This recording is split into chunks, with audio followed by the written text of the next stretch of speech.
귀하시나 감사드립니다. 많지 않은 대원인데 소리는 큰 합창단이 하는 것 같이 은혜스럽게 잘하셨습니다. 여러분 혹시 사는 게 힘들다 이런 생각을 좀 해보신 적이 있습니까? 아마 그런 생각을 해본 적이 없다 하는 사람은 없을 겁니다. 여러분 지금 뭐가 제일 힘드십니까? 뭐가 제일 속상하고 뭐가 제일 고통스럽습니까?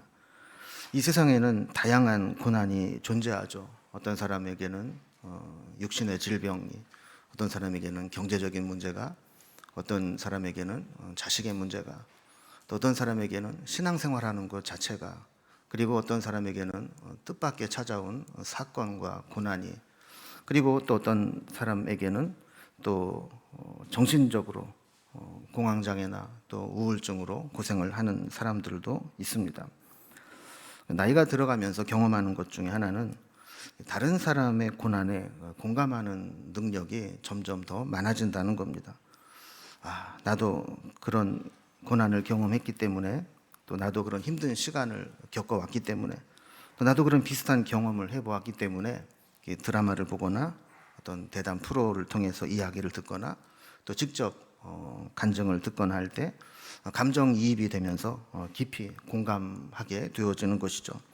이 고난의 문제는 인류의 오랫동안 고민해왔던 주제 중에 하나입니다. 우리 인생에는 왜 고난이 올까? 이 주제는 기독교에만 있었던 것이 아니고 모든 인간들이 공통적으로 고민해왔던 관심사였습니다. 인간의 고난과 고통을 해석하려고 하는 다양한 시도들이 있어 왔습니다. 신학적으로도 마찬가지죠.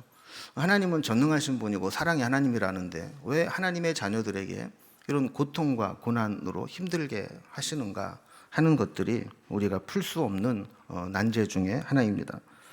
더더욱 그 고난이 어떤 이론적인 것이 아니고 내 삶으로 다가와서 그 고통이 내 삶의 한 자리를 탁 차지하고 짓누르고 있을 때 우리는 이것을 어떻게 해석해야 될까 혼란에 빠지게 됩니다. 그래서 우리는 고난 앞에 한없이 작아지고 무능력함을 느끼게 되죠. 유명한 기독교의 저술가인 팀 켈러 목사님은 고통에 답하다라는 책에서 인류가 지금까지 해석해온 고난의 원인과 또 적절한 반응 그리고 해결책을 통해서 어떤 결과가 있는가 하는 것들을 몇 가지로 정리해서 우리에게 보여주고 있습니다. 첫 번째, 이 고난에 대한 해석은 윤리적 관점에서 볼 수 있다는 겁니다. 왜 고난이 오느냐? 결국 우리가 잘못했기 때문에 고난이 온다라는 거예요. 우리의 그릇된 행동에 기인한다는 것이죠. 실제로 우리가 당하는 이 고통들, 고난들을 보면 상당 부분이 우리가 잘못 처신해서 그 결과로 얻는 고난인 경우가 많습니다. 우리가 잘못 선택하고 잘못 말을 내뱉고 잘못 결정을 하고 선택을 하고 처신을 할 때 그 결과로 고난이 오는 경우가 있는 것이죠. 그럼 여기에 해결책은 뭔가?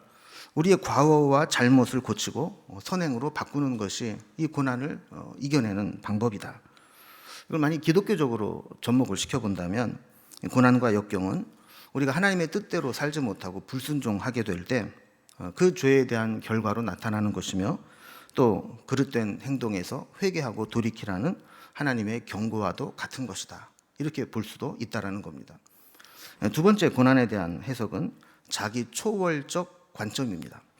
이것은 불교적 관점으로서 이 고난이라고 하는 것은 이루어지지 않은 욕망에서 비롯되고 이 헛된 욕망을 추구하는 망상 때문에 생기게 된다라고 보는 것이죠. 그래서 이 고난을 이런 자기 초월적 관점 어떻게 해결해야 되느냐?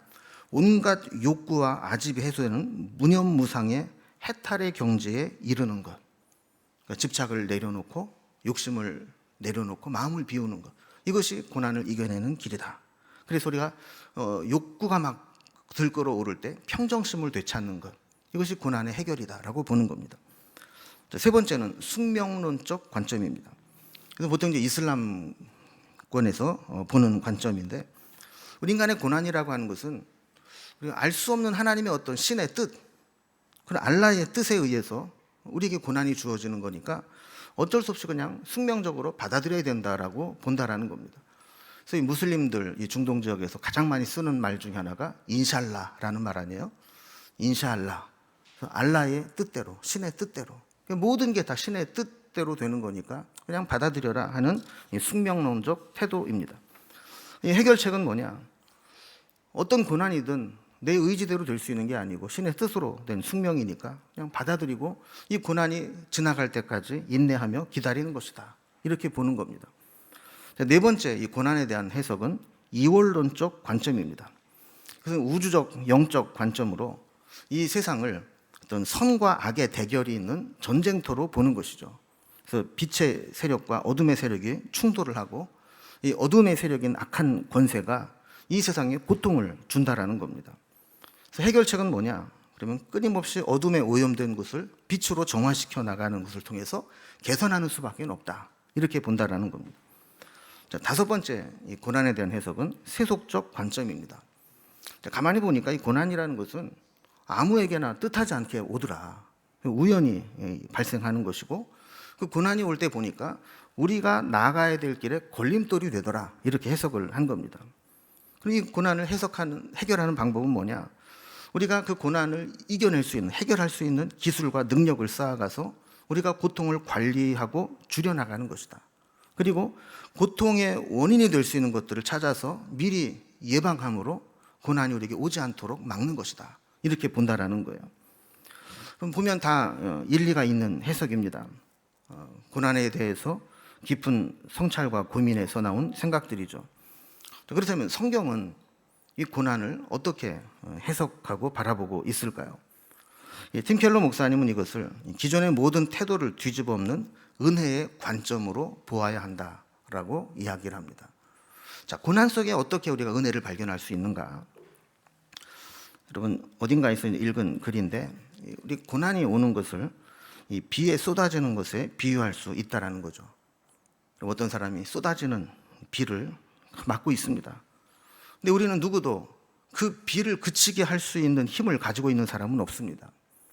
이때 비를 맞고 있는 사람을 도울 수 있는 방법은 크게 두 가지입니다. 하나는 비를 피할 방법을 제공해 주는 겁니다. 그래서 우산을 주든지 같이 우산을 쓰고 있든지 비를 적게 맞을 수 있도록 도와주는 거죠.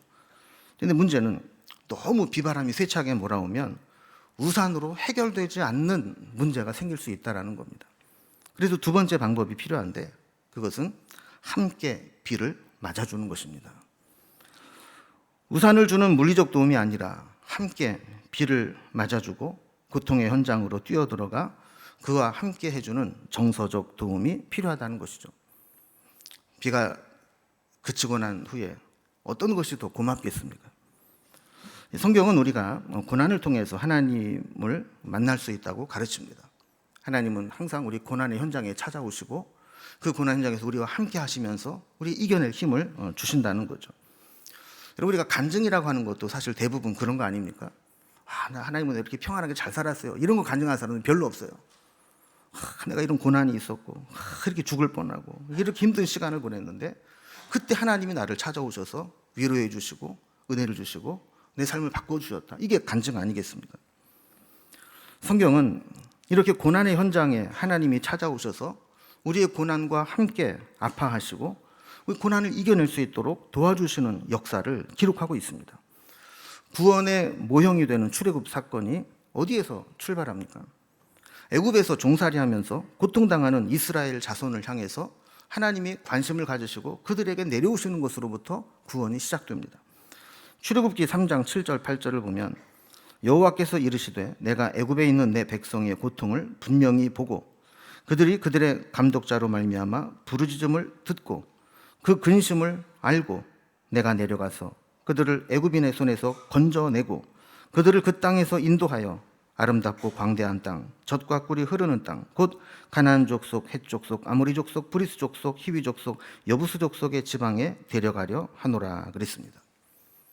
이스라엘 백성들이 애굽에서 종살이하면서 극도의 고난을 당하고 심지어 아이가 태어나도 이 아이를 나일강에 빠뜨려 죽여야 되는 그 극도의 고난 가운데 있을 때 하나님은 그 고통을 분명히 보고 그들의 부르짖음을 듣고 그들의 근심을 알고 그래서 그들에게로 내려가서 그들을 건져내고 인도하여 그 땅으로 데려가려 하노라. 여기에서부터 구원의 역사가 시작되는 거죠. 이것을 안다면 우리는 고난의 현장에 있을 때 왜 나만 겪는 고난이냐고 불평할 필요가 없는 것이죠. 하나님은 그 고난의 현장에 함께하고 계시고 그곳에 내려오셔서 우리를 돕는 분이시기 때문입니다. 우리의 고난에 함께하시는 결정적인 사건은 십자가입니다. 죄로 인해 신음하며 심판으로 죽어가는 자들을 불쌍히 여기셔서 하나님이 친히 육신을 입고 이 땅에 우리 가운데 오셨습니다.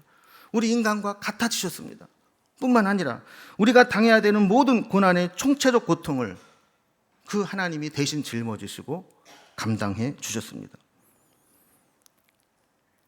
우리가 이것을 잊으면 고난 앞에 무기력해지게 됩니다.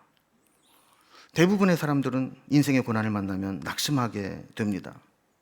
처음부터 낙심하진 않는다 할지라도 오랫동안 고난이 기약 없이 지속될 때 사람들은 지쳐가게 되고 그 지치는 기간이 오래되면 서서히 낙심하게 되는 것이죠.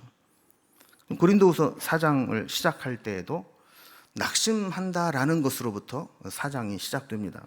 1절에 보면 그러므로 우리가 이 직분을 받아 긍휼하심을 입은 대로 낙심하지 아니하고 그랬습니다. 세상 사람들은 고난 앞에 낙심한다는 겁니다. 그러나 우리는 고난 앞에서도 낙심하거나 절망하지 않는다고 고백합니다. 그 다음의 말씀들을 계속 보면 왜 우리는 절망하지 않는가? 세상 사람들은 눈에 보이는 것만 보지만 우리는 보이지 않는 가려져 있는 것들을 보고 알기 때문이라는 것이죠. 세상 사람들은 보지 못하는 감춰져 있는 것을 우리가 보는 게 뭐예요? 예수 그리스도이십니다. 바울은 지금 자기가 당하고 있는 상황을 이렇게 묘사합니다. 8절 9절에서 우리가 사방으로 우겨쌈을 당하여도 쌓이지 아니하며 답답한 일을 당하여도 낙심하지 아니하고 박해를 받아도 버림받지 아니하며 거꾸러뜨림을 당하여도 망하지 아니하고 때로 사방으로 우겨쌈을 당하고 답답한 일을 당하고 박해를 받고 거꾸러뜨림을 당하는 것, 이것은 실제로 바울이 복음을 전하다가 당한 고난이라고도 볼 수 있지만 넓게 해석을 해보면 우리가 이 세상을 살아가면서 만나게 되는 고난의 모습이라고도 볼 수 있는 겁니다. 오늘 우리가 읽은 본문은 바로 이러한 상황 가운데 연결된 내용입니다. 13절 말씀, 기록된 바 내가 믿었으므로 말하였다 한 것 같이 우리가 같은 믿음의 마음을 가졌으니 우리도 믿었으므로 또한 말하노라 그랬습니다. 바울은 지금 이야기를 전개해 나가면서 편지를 쓰는 바울과 이 편지를 받는 고린도 교인들이 같은 믿음의 마음을 가졌다라는 것을 전제로 해서 말씀을 시작합니다.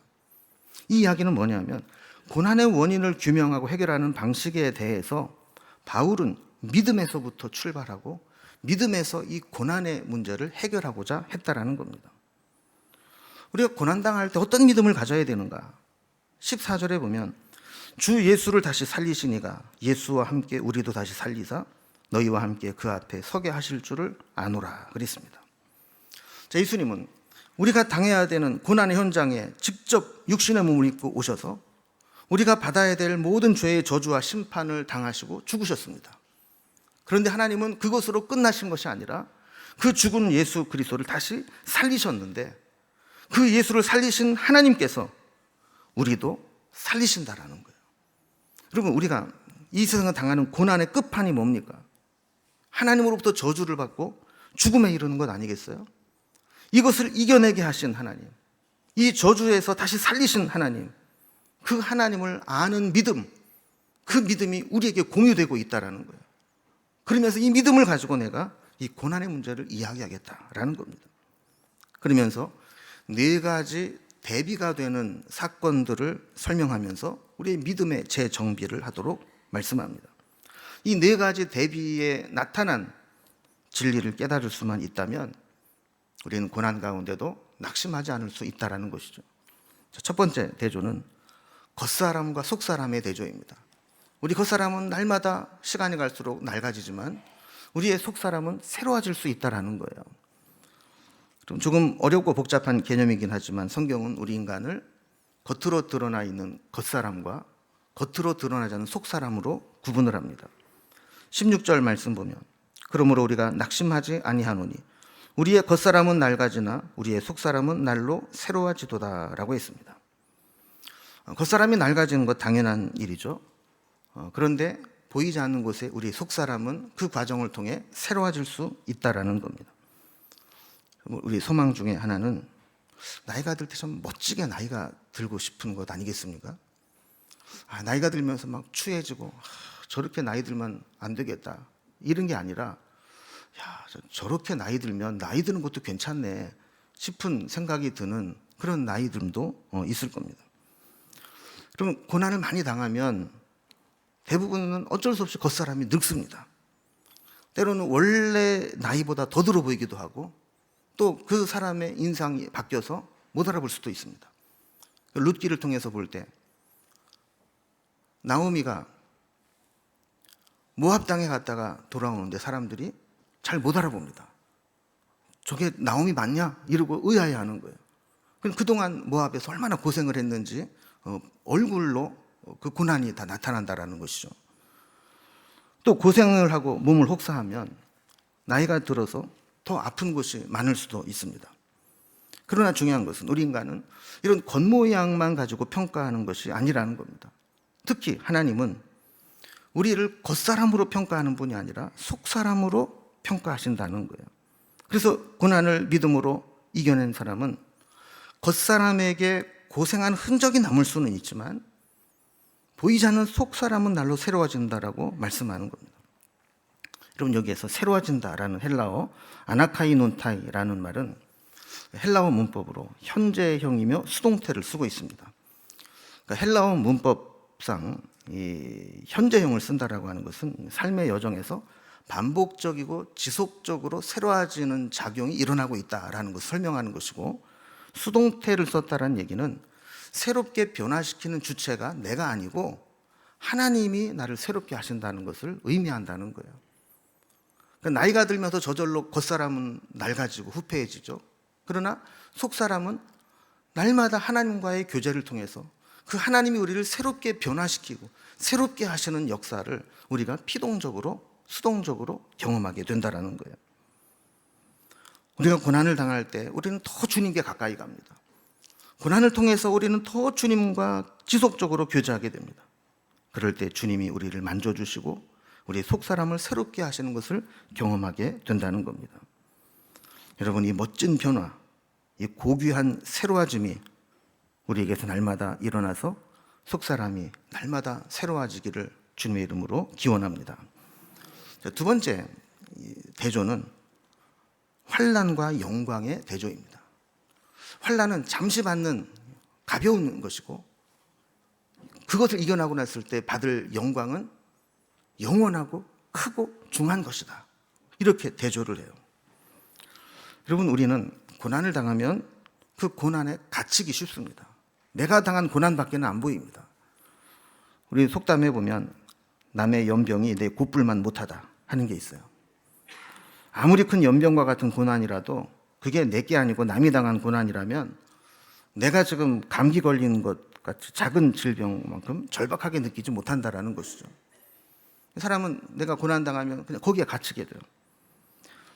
그러나 우리가 기억해야 될 것은 17절입니다. 우리가 잠시 받는 환난에 경한 것이 지극히 크고 영원한 영광에 중한 것을 우리에게 이루게 함이니. 여러분, 사람에 따라서 내가 받는 환난이 길고 고통스러운 중한 것일 수 있습니다. 그러나 그것이 이겨내고 났을 때의 영광에 비하면 지극히 잠시 받는 고난이고 가벼운 것이라고 이야기를 합니다. 잠시와 영원, 경한 것과 크고 중한 것, 이것을 깨달아 알 수 있는 것이 영성입니다.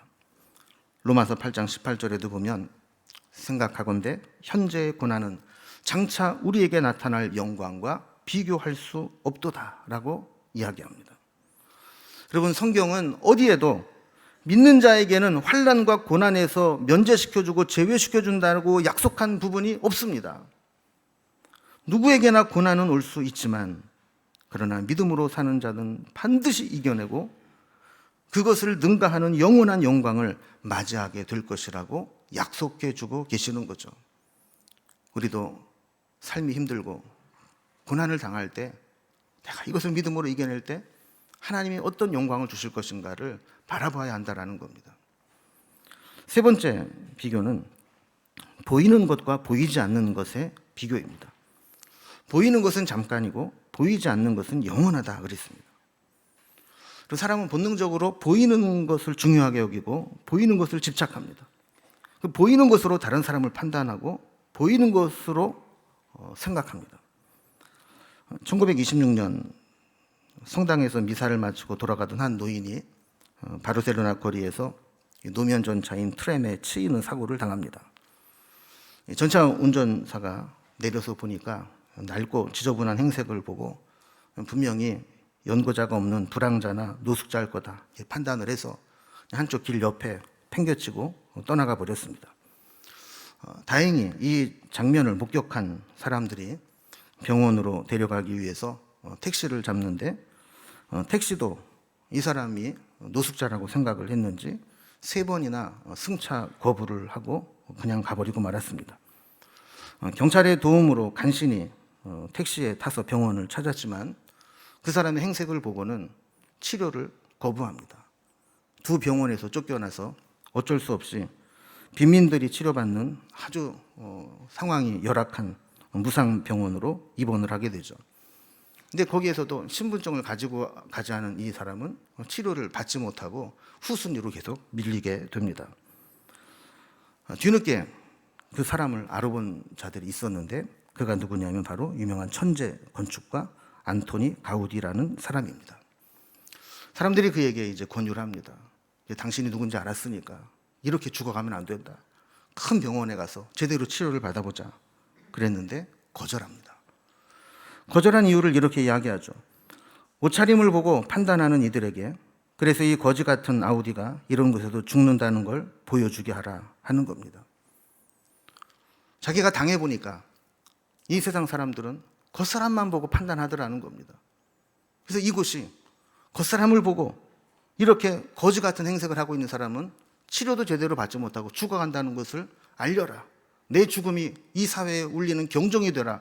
이렇게 해서 병원을 옮기는 것을 거부하고 결국 죽게 됩니다. 사진을 보면 그가 설계해서 건축 중인 대표적인 건축물이 사그라다 파밀리아 성당입니다. 성가정, 홀리 패밀리 성당이라는 이름을 가지고 있는데 이 1882년에 착공을 해서 아직까지도 공사가 진행 중입니다. 지금 계획은 가우디 사망 100주년인 2026년에 완공을 목표로 하고 있지만 될지 모르겠다라는 이야기를 합니다. 여러분 20세기의 레오나르도 다빈치라고 불리는 스페인의 천재 건축가 가우디가 사망한 이유와 과정을 보면 사람들이 얼마나 겉으로 보이는 것에 집착하고 겉으로 보이는 것으로 판단하는가를 알 수 있는 것이죠. 좀 재미난 얘기가 있더라고요. 요즘에는 차도 승차감보다 하차감이 더 중요하대요. 이 승차감이 자동차를 타고 가면서 느끼는 편안한 감정이라면 이 하차감은 자동차에서 내렸을 때 주변 사람들의 시선을 느끼는 감정이랍니다. 좋은 차를 타면 사람들은 그 외적인 모습만 보고 성공했네, 대접 잘 받는 것 같아, 이런 인식을 하기 때문에 경차보다는 중대형차, 국산차보다는 외제차를 선호하게 된다는 것이죠. 그러나 18절 말씀에서 분명히 말씀합니다. 우리가 주목하는 것은 보이는 것이 아니요 보이지 않는 것이니 보이는 것은 잠깐이요 보이지 않는 것은 영원합니다. 믿음의 사람은 보이는 것에 주목하는 자가 아니고 보이지 않는 더 귀한 가치를 주목해 볼 줄 아는 사람입니다. 그래서 보이는 것에 좀 비싸고 좋은 것을 가지고 있다고 해서 우쭐할 것도 없고 그거 없다고 해서 비참하게 생각할 필요도 없습니다. 우리가 하나님 앞에 서게 될 때 영원히 주님 앞에 내놓을 수 있는 게 뭡니까? 우리가 가진 세상의 재물입니까? 우리가 가지고 있는 학위입니까? 어렵게 얻은 직업과 직위이겠습니까? 아니면 젊고 아름답고 예쁜 외모이겠습니까? 우리에게 남는 영원한 것은 오직 주를 위해 살아온 우리의 삶의 궤적, 어떤 상황에도 포기하지 않고 끝까지 지켜낸 믿음, 겉사람은 낡아지지만 주님과 교제하며 아름답게 변화된 우리의 속사람, 주를 위해 살아온 예수의 흔적, 이런 것들이 우리가 가져야 될, 붙잡아야 될 유산이 아니겠습니까? 이것을 알고 있다면 지금 잠깐 경험하는 고난이라 할지라도 영원한 것들을 바라보면서 이겨낼 수 있다는 겁니다. 네 번째 대조는 땅에 있는 우리의 장막집과 하늘에 있는 영원한 집을 비교합니다. 우리는 보통 미래의 큰 약속보다는 현재 내 손에 쥘 수 있는 작은 것을 선호합니다. 나중에 받는 많은 어음보다 지금 적당히 받는 현금을 더 좋아하는 것이죠. 그러나 나중에 받을 수 있는 것이 비교할 수 없는 큰 것이고 확실하다는 믿음만 있다면 조금 늦더라도 약속을 받는 것이 더 이익이 아니겠습니까? 5장 1절에 보면 만일 땅에 있는 우리의 장막집이 무너지면 하나님께서 지으신 집, 곧 손으로 지은 것이 아니요 하늘에 있는 영원한 집이 우리에게 있는 줄을 아느니라 그랬습니다. 여러분, 사람은 누구나 자기에게 주어진 시간이 지나고 나면 이 땅의 장막집을 벗어버리고 하나님께로 가야 합니다. 나이가 들수록 현재 이 땅에 있는 것에만 집착하면 안 됩니다. 우리는 늘 이 세상이 고난이 닥쳐오고 힘들어도 우리에게 예비된 영원한 집을 바라보면서 소망을 붙잡아야 되는 것입니다. 결국 우리의 생각을 바꾸고 시선을 바꾸고 관심을 바꾸고 관점을 바꾸어야 우리는 고난이 제대로 해석되고 고난을 이겨낼 수 있다는 겁니다. 그래서 인생은 사건보다 해석이 중요하다라는 말이 있죠. 저희 사택의 아파트 19층인데 얼마 전에 엘리베이터 공사로 32일 동안 걸어서 19층을 오르내린 적이 있습니다. 19층 만만치 않더라고요. 올라가다 보면 중간에 막 의자가 있는데 쉬었다 가나 그냥 가나 막 갈등이 될 때가 많아요. 그러면서 제 생각이 이런 생각이 됐어요. 야, 10층만 돼도 좀 다닐만 할 텐데 19층은 너무 힘들다. 제가 그런 불평을 했더니 어떤 분이 저한테 그러더라고요. 목사님, 10층만 돼도 다닐만 하다고 생각하지만 10층 사는 사람은 아마 5층만 돼도 다닐만 할 텐데 이런 얘기 할 겁니다. 그 얘기 듣고 나니까 맞는 말이다 하는 생각이 들었어요. 그러면서 생각을 바꿨죠. 그래, 40층이 아닌 게 얼마나 다행이냐. 여러분, 우리는 그냥 겉으로 보이는 것만 보면 우리는 진짜 본질을 보지 못할 때가 있습니다. 겉으로 보이는 것을 우리가 어떻게 해석하느냐에 따라서 우리는 정반대의 것을 볼 수가 있습니다. 이 땅의 것만 보고 이 세상의 것만 주목하고 이 땅에 있는 것이 전부라고 생각을 하면 우리의 고난은 불행이요 저주입니다. 그러나 시각을 넓히고 생각을 바꾸어서 우리의 속사람을 보고 영원한 영광을 바라보고 보이지 않는 중요한 가치들을 추구하고 하늘의 영원한 집을 소망하며 살아간다면 우리는 넉넉히 이 고난을 이겨내게 될 줄로 믿습니다. 여러분, 삶이 힘들어도 하나님께서 주신 소망을 품고 또 우리의 속사람을 새롭게 변화시켜 주시는 그 하나님의 은혜를 기억하고 바라보면서 넉넉히 이겨낼 수 있기를 주님의 이름으로 기원합니다. 기도하겠습니다.